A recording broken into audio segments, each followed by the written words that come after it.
Episode 5 के last में दिखाया जाता है कि अर्तुगरुल बेहोश हो जाता है और वहीं पे एपिसोड 5 खत्म हो जाती है। दोस्तों आज की इस वीडियो में हम एपिसोड 6 की स्टोरी पे बात करेंगे और सबसे पहले हम बात करेंगे अर्तुगरुल के मुतालबे के बारे में और उसके बाद सेल्जान, गुंदोगदो और तजारती काफिले के बारे में और वीडियो के एंड पे हम बात करेंगे टाइटस और उस्ताद आजम की साजिश के बारे में। और इसके साथ साथ हम इस वीडियो से जुड़ी कुछ अहम बातें भी आपके साथ शेयर करेंगे। तो चलिए स्टार्ट करते हैं आज की ये वीडियो।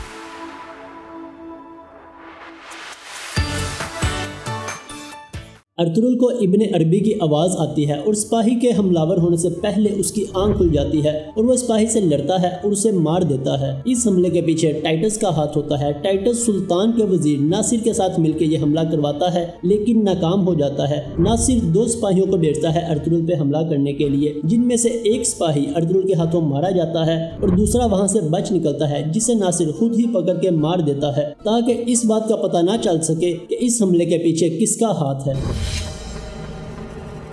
मारना मत इसे।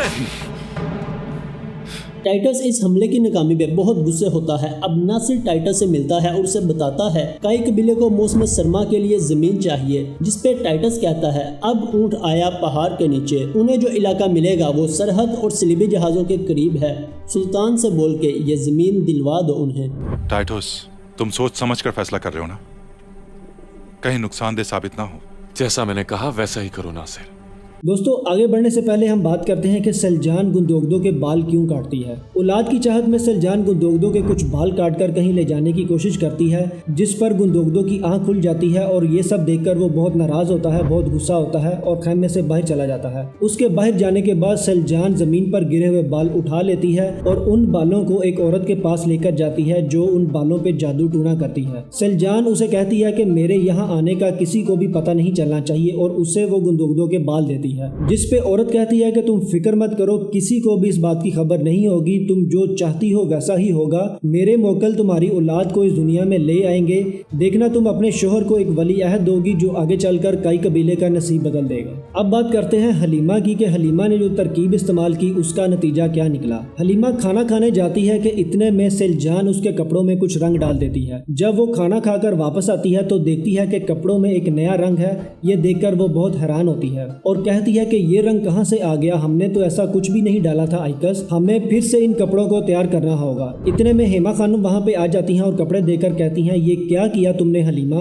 हलीमा कहती है शायद हमने बहुत कम गोबर इस्तेमाल किया था, हमें दोबारा इसे तैयार करना होगा। रात भर मेहनत करके हम सुबह तक इसे तैयार कर लेंगे, आप बस हमें एक मौका दे दें। हेमा खानम उन्हें एक मौका देती हैं और वहां से चली जाती हैं। अगली सुबह काफिला रवाना होने के लिए तैयार होता है। सिर्फ हलीमा का इंतजार किया जाता है कि इतने में हलीमा भी वहाँ सामान लेकर पहुँच जाती है। सामान देकर हेमा खानम कहती हैं एक निकाल के दिखाओ जरा मुझे। कपड़े देखने के बाद हेमा खानम बहुत खुश होती हैं और कहती हैं कि बहुत खूबसूरत है, मेरी सोच से भी ज्यादा। अब उन कपड़ों को तजारती सामान में जमा कर लिया जाता है और गुंदोगदो काफिला लेकर रवाना हो जाता है। बहुत खूबसूरत है, मेरी सोच से भी ज्यादा। चलो ये भी सामान में शामिल करो, रवाना हो जाओ। फिर नहाते हुए अर्तुगरुल के दोस्तों के हथियार चोरी हो जाते हैं और इस हरकत पे वो बहुत शर्मिंदा होते हैं और अर्तुगरुल से माफी मांगने उसके कमरे में जाते हैं, जिस पे अर्तुगरुल कहता है ख्याल रहे दोबारा ऐसी गलती ना हो वरना माफी मांगने की भी फुर्सत नहीं मिलेगी। इतने में एक सिपाही आता है और कहता है सुल्तान ने अर्तुगरुल को याद किया है। अब अर्तुगरुल की फिर सुल्तान से मुलाकात होती है। सुल्तान पहले रात होने वाले हमले की मजम्मत करते हैं। इसके बाद सुल्तान के चचा जान अर्तुगरुल से कहते हैं हमने फैसला किया है तुम्हें रहने के लिए जमीन दी जाए और वो जमीन बहुत जरहेज है, लेकिन दुश्मन भी आसपास है, दुश्मन की वजह से कोई मसला तो नहीं होगा तुम्हें। जिस पे अर्तुगरुल कहता है दुश्मन की मौजूदगी चौकन्ना रखती है, यही तो जिंदगी है, आप दुश्मन की फिक्र ना करें, हम दुश्मन से निपटना खूब जानते हैं। दुश्मन की वजह से कोई मसला तो नहीं होगा तुम्हारे कबीले के लिए, चौकन्ना रखती है दुश्मन की मौजूदगी, यही तो जिंदगी है।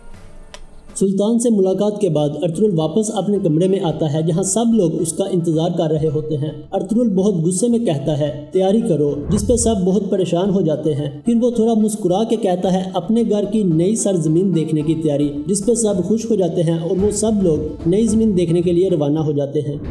अपने नए घर की जमीन को देखने की तैयारी। क्या सच कह रहे हैं आप? यानी वो मान गया?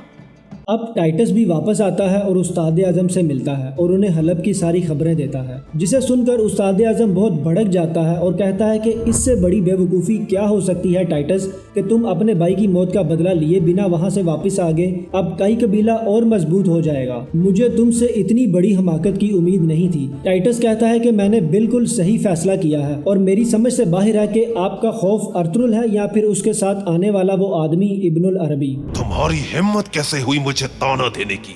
मेरी बात ध्यान से सुनो।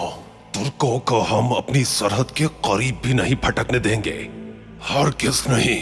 अगर तुम इंतकाम का इरादा रखते हो, मैं तुम्हें एक और मौका देता हूं बदला लेने का। अगर इस बार तुमने इनकार किया तो तुम्हें अपनी जान से हाथ धोना पड़ेगा। इसके बाद उस्ताद आजम अपने भाई जवानी, जिसे उसने एक बंदी बनाकर कैद किया होता है, उससे मिलने आता है। जवानी उस्ताद आजम को देखकर समझता है शायद अपने बुरे वक्त का मदावा करने उसे मिलने आया है। फिर जवानी कहता है कि तुम अच्छी तरह से जानते हो कि आज तक इब्नुल अरबी ने जो भी कहा सच साबित हुआ। उस्ताद आजम इस बात से इनकार करता है। फिर जवानी कहता है कि पहले तुर्क मुसलमानों को एक परचम के नीचे इकट्ठा करेंगे।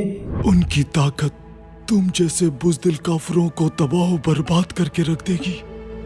अब एक तरफ गुंदोगदो काफिला लेकर रवाना होता है और दूसरी तरफ अर्तुगरुल नई जमीन देखने के बाद कबीले वापसी की तरफ रवाना होता है। गुंदोगदो के रवाना होने की खबर कारा तुइगर को पहुंचा दी जाती है और वो हमले की ताक में होता है। और जैसे ही गुंदोगदो का काफिला उसके करीब पहुंचता है, कारा तुइगर और उसके साथी काफिले पे हमला कर देते हैं और गुंदोगदो के सारे सिपाही मारे जाते हैं और गुंदोगदो पकड़ा जाता है।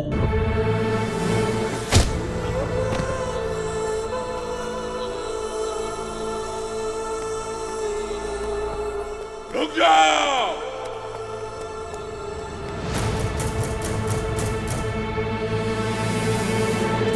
और यहीं पे ये एपिसोड खत्म हो जाती है। दोस्तों, जब अल्लाह की ज़ात करम करती है तो रास्ते आसान कर देती है और यही इस एपिसोड के अंदर दिखाया गया है। अर्तुगरुल का एक नई सरजमीन को हासिल करना कई कबीले के लिए एक बहुत बड़ी कामयाबी थी, लेकिन इस फैसले से उनकी मुश्किलात में इजाफा होता है या उनकी मुश्किलात कम होती हैं, ये सब हम देखेंगे नेक्स्ट एपिसोड के अंदर। इसके साथ इस एपिसोड में इब्ने अरबी की पेशन गोई के बारे में भी बताया जाता है, जिसे उस्ताद आजम मानने से इनकार कर देते हैं। अब 6 एपिसोड तक हमने ऐसी कोई बात नहीं सुनी, लेकिन जहां तक हमें याद है जब इब्ने अरबी अर्तुगरुल को अपनी रुदात सुनाते हैं तो कहते हैं कि एक ख्वाब की ताबीर ने हमें सालों का मुसाफिर बना दिया। इस बात का जवानी की बात से कोई ताल्लुक है या नहीं, अब तक ये बात भी खुलकर सामने नहीं आई। नुमान और हलीमा कौन है, इस बात का खुलासा भी अभी बाकी है और कारा तुइगर गुंदोगदो के साथ क्या सलूक करेगा, ये सब हम देखेंगे नेक्स्ट एपिसोड के अंदर। दोस्तों, एपिसोड 6 में आपने क्या सीखा ये कमेंट करके आप भी अपना ओपिनियन शेयर करें। वीडियो अच्छी लगे तो लाइक ज़रूर करें और मिलते हैं दोस्तों नेक्स्ट वीडियो में। Take care and thanks for watching this video.